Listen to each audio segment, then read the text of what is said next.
So, guys, sorry for the angle. I am trying to do this in a very small space. But I thought, I've been posting tarot videos, uh, slash more videos. I thought I'd throw in an actual me talking video. Give me 1 second. I forgot to put my microphone in. I'll get it together. Anyway, so the question I ask is, what are the state of black people in this chaos that's going on in and around our lives? And I say that when I say our family members, our co-workers, the church members, just in and around our day-to-day lives. And the first card I got is the Ten of Cups, which is a good thing. So the energy of the collective is layered, revealing both hope and disillusionment, clarity and discernment. So, here we go. The Ten of Cups, despite the external chaos, sorry, there is a deep rooted desire for unity and family and emotional fulfillment. Many are many are leaning on their communities, seeking concerns and support. So many of us are leaning on our communities, seeking concerns and support in this uncertain world that we're living in today.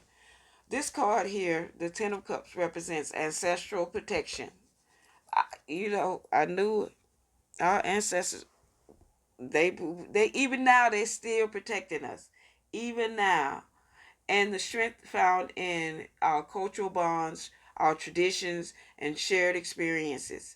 Even in struggle, there's love, resilience, and a version of harmony that continues to nurture us today. That's what the cards say. We're going to be all right. We have struggled. Like I said in the beginning of this video, black folks have struggled, fought. We had to be 20 times, and I'm over exaggerating, maybe 3 times. They say three, but when my sons was growing up, I say you have to be 4 times better than your white counterparts just to be seen, just to be noticed. So that's a good thing to know that our ancestors that are still working for us in the background, and it's up to us to continue the fight. Now, the third card is the reverse Seven of Cups. So, the reverse Seven of Cups, there's a collective awakening, and the illusions are crumbling. Like, we wasn't safe. If you saw any of my other videos, we was never safe. We had got into a comfortable position. And a lot of black people don't want to hear this. I try to explain this to my daughter. And she'd said that, well, we didn't get comfortable. Actually, I used the word lazy.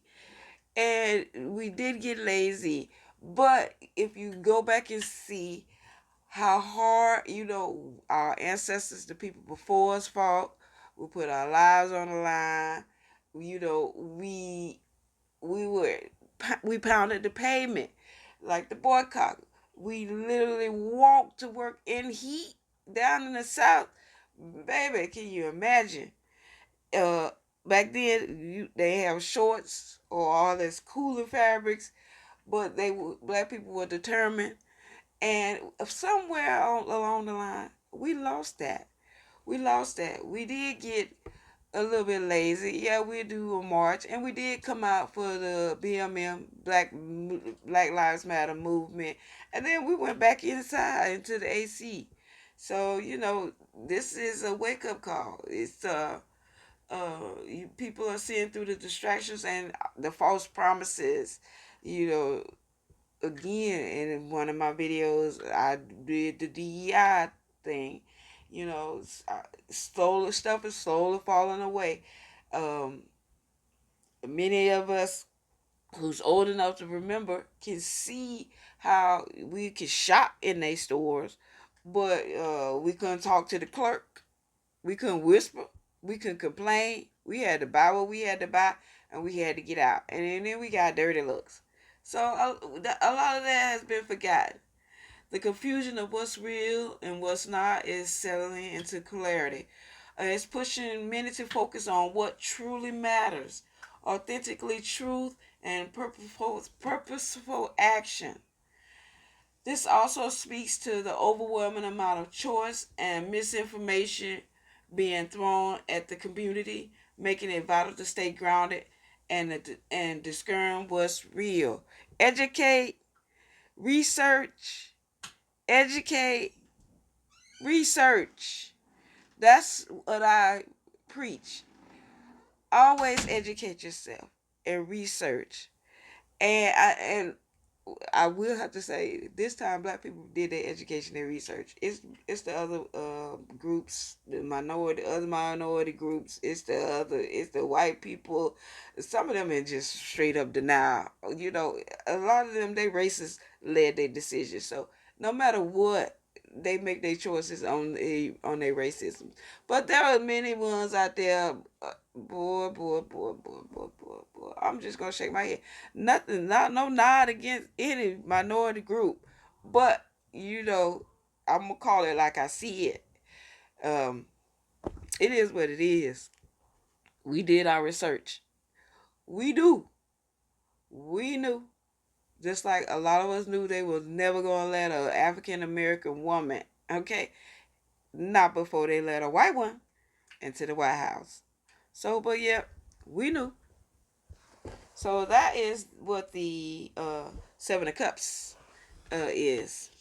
And last but certainly not least, I have some of all of the queens in me, but I think more so this Queen of Swords, excuse me, I'm sorry, is yeah, that's me. That is the epitome of me. That's my everyday go out in public persona, the Queen of Swords. And this is the energy, she is the energy of wisdom and clarity and sharp perception resigns. Black people as a collective are stepping into a phase of intellectual strength and no nonsense discernment. Again, we our eyes are open. We see, we see that we can't rest on our laurels anymore. We just can't sit around and hope and pray and hope that things will change. Like our ancestors and the people before us, we got to get our behinds out there and fight for what's right for us. So, you know, the Queen of Swords doesn't play. I told you. That's me. I know this ain't about me. This is about the energy of our African American brothers and sisters. But, you know, many of us don't even know it and embrace the Queen of Swords persona. You know, a lot of people say that's angry black woman energy. Call it what you want.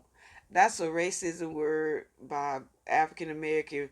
I'm sorry, by white people perpetuated by African American men. Okay, so that's another whole story for me. So she cuts through lies, manipulation, and distractions with precision. This suggests that many are embracing their inner truth, setting boundaries, and refusing to be misled. The time for emotional manipulation or empty promises is over for us. Now it's a time for strategy, knowledge, and decision making. Okay? Look at these cards. I love them. They says it all for us. Again, sorry about the angle, but as long as you see the cards, that's all that matters. And overall, the chaos is real, but the wisdom and power is rising from it. There is a collective yearning for peace and stability. The Ten of Cups, but the illusion of false hope are being stripped away. Reverse Seven of Cups. The call now is to move forward with intelligence, sharp with vision, and unwavering commitment to truth. The Queen of Swords. This reading suggests that black people are standing at a crossroad right now, one where clarity and community must be prioritized over deception and confusion. The energy is shifting from being overwhelmed to being empowered. Now is the time for truth, boundaries, and focused visions. The ancestors are watching, and the path ahead requires discernment, strength, and wisdom. There it is, you guys. Stay rooted in truth. Seek knowledge. Build strong connections.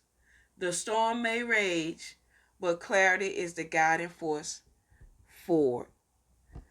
Again, here's my short but very powerful three-core reading about black people, their energy, and what they're doing in all of this chaos. Namaste. Guys, remember to like, comment, and subscribe. If you're not a subscriber, please subscribe and help my channel. I restarted it, so I'm trying to get back into it, and I appreciate it if you would support me and spread the word. This is DASBAS Tarot. Namaste.